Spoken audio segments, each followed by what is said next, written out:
மாதிரி வீட்டிலே எப்படி திருப்புகழ் பூஜை பண்ணுவது, முருகப்பெருமானுடைய பூஜையை பண்ணுவது. அதாவது ஒண்ணு புரிஞ்சுக்கணுங்க, நம்ம உடனே நினைச்சுக்குவோம் இதுக்கு நிறைய செலவாகுமோ, நிறைய காசு பண்ணணுமோ, யாரையா கூட்டு வரணுமா, யாராவது சாமியாரை கூட்டு வரணுமா, இல்ல லட்சக்கணக்கில் கோயில் கட்டணுமா, எதுவுமே வேண்டாங்க. ஏன்னா முருகப்பெருமானுக்கு பிடிச்ச விஷயம் என்ன தெரியுங்களா? பக்தர் மனசுல இருந்து கொட்டக்கூடிய வார்த்தைகள்.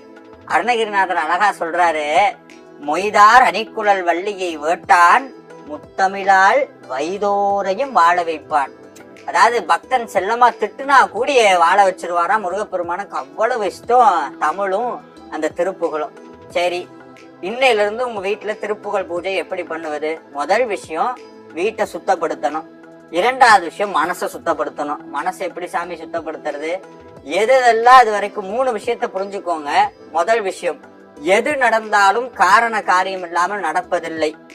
ரெண்டாவது விஷயம், நம்ம மனசுல இருக்கக்கூடிய கெட்ட எண்ணங்கள். கெட்ட எண்ணங்கள் சொல்றது அதீத ஆசைகள், பொறாமை, கோபப்படுறது, காசிப் பேசுறது, பிறரை பத்தி பேசுறது, யாராவது நல்லா இருந்தா எப்படி அவன் மட்டும் அப்படி இருக்கான்னு நினைக்கிறது. நம்ம நிறைய என்ன பண்றோம் அப்படின்னா, இந்த உடம்புக்கு நல்ல சட்டை போடுறோம், உடம்புக்கு என்ன நல்ல வாட்ச் கட்டுறோம், இல்ல மேக்கப் பண்ணிக்கிறோம், தலை சேவிக்கிறோம், உடம்புக்கு அவ்வளவு இம்பார்ட்டன்ஸ் கொடுக்குறோம். யோசிச்சு பாருங்க, மனசை அழகுபடுத்துறதுக்கு இல்ல மனசை தூய்மைப்படுத்துறதுக்கு சரி இப்படியே நம்ம வாழ்க்கை இருக்கு, இதை எப்படி மாத்துறது? மனசு மாறினா வாழ்க்கை மாறிடும் சொல்றாங்க. மனமது செம்மையானால் மந்திரம் ஜபிக்க வேண்டாம்னு சொல்றாங்க. அதுல உண்மை இருக்கு. உடனே நான் நல்ல மனசு இருந்தா போதும், மந்திரம் சொல்ல வேண்டாங்கிறது அர்த்தம் இல்ல. மனசு செம்மையாயிருச்சுன்னு உனக்கு உணர்ந்துட்ட அப்படின்னா, மனசு சரியாயிடுச்சுன்னு உனக்கு புரிஞ்சிருச்சுன்னா மந்திரம் சொல்ல வேண்டாங்கிறது அது உண்மை.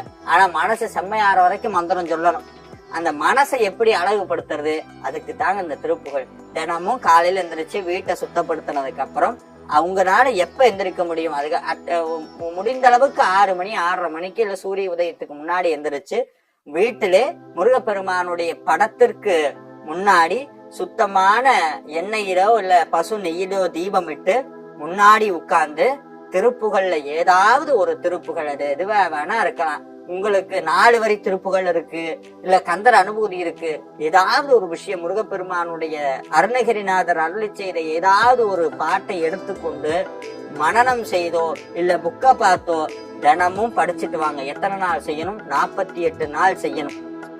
48 நாள் தினமும் காலையோ மாலையோ இந்த பூஜையை தொடர்ந்து பண்ண வேண்டும். விளக்கேற்றி திருப்புகளை பாராயணம் செய்து கொண்டே வர வேண்டும்.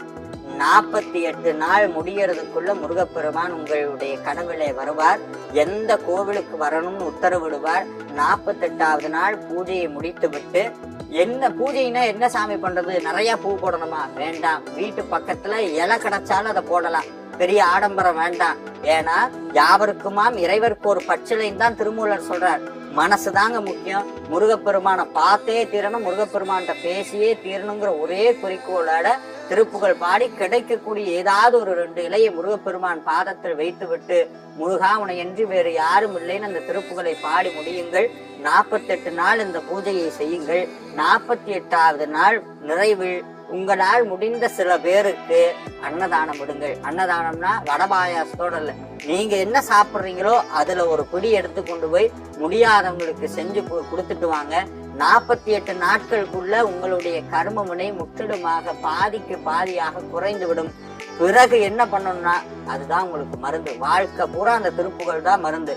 உடம்பு சரியில்லா திருப்புகள் தான், காசு கஷ்டமா திருப்புகள் தான், எல்லா வியாதிக்கும் ஒரே மருந்து தான். அந்த திருப்புகள் உங்கள் வாழ்க்கையை மாற்றும். திருப்புகள் பூஜையை வீட்டிலே செய்து வாருங்கள். எந்த பெரிய யாகம் பண்ண வேண்டாம், கோடி கோடி பணம் வேண்டாம், அந்த சாமியார்ட்ட போகணும், இந்த யந்திரம் வைக்கணும், இந்த மோதிரம் போடணும், எதுவும் வேண்டாம். ரொம்ப சுலபம். அருணகிரிநாதர் மூலமா முருகப்பெருமான் நம்மளுக்கு கொடுத்த மந்திரங்க. ஏன்னா முருகப்பெருமான் ஒவ்வொரு அடியிலயும் முருகப்பெருமானுடைய பாதத்தை வச்சிருக்காராம். என்னன்னா வாரியார் சுவாமி அழகா சொல்லுவார், ஒருத்தர் செக்ல கையெழுத்து போடுறோம்னு வைங்க, முக்கியமான செக்ல கையெழுத்து போட்டு சீல் வைக்கிறோம். அந்த சீலை என்ன பண்ணுவோம் தெரியுங்களா? ஏதாவது ஒரு பேப்பர்ல வச்சு பார்ப்போம் சரியா விழுகுதான்னு. அதுக்கப்புறம் தான் அந்த முக்கியமான டாக்குமெண்ட்ல அந்த சீலை வைப்போம். அதே மாதிரி முருகப்பெருமான் 3 இடத்துல அந்த தன் பாதத்தை பதிச்சுட்டு திருப்புகள்ல வைக்கணுங்கிற ஒரே காரணத்துக்காக 2 இடத்துல பாதத்தை பதிச்சு சரியா இருக்கான்னு பார்த்துட்டு மூணாவது தன்னுடைய பாதத்தை திருப்புகளுடைய ஒவ்வொரு அடியிலையும் வச்சாரா அருணகிரிநாதர் சொல்றார். தாவடி ஓட்டும் மயிலின் மேலும் தேவர் தலையின் மேலும் என் பாடி ஏட்டிலும் அன்றோ பட்டது அப்படிங்கிறார். அதாவது முருகப்பெருமான் முதல்ல பாதத்தை மயில் மேல வச்சு பார்த்தாரா அச்சு சரியா விழுகுதா அப்படின்ட்டு. ரெண்டாவது தேவர்களுடைய தலையில வச்சு பார்த்தாரா சரியா விழுகுதான்னு. அச்சு சரியா விழுது, இனிமேல் திருப்புகளுடைய ஒவ்வொரு எழுத்துலயும் நம்ம பாதத்தை வச்சிடலாம்னு சொல்லி முருகப்பெருமான் திருப்புகளுடைய ஒவ்வொரு வரியிலையும் முருகப்பெருமானுடைய பாதம் பட்டது.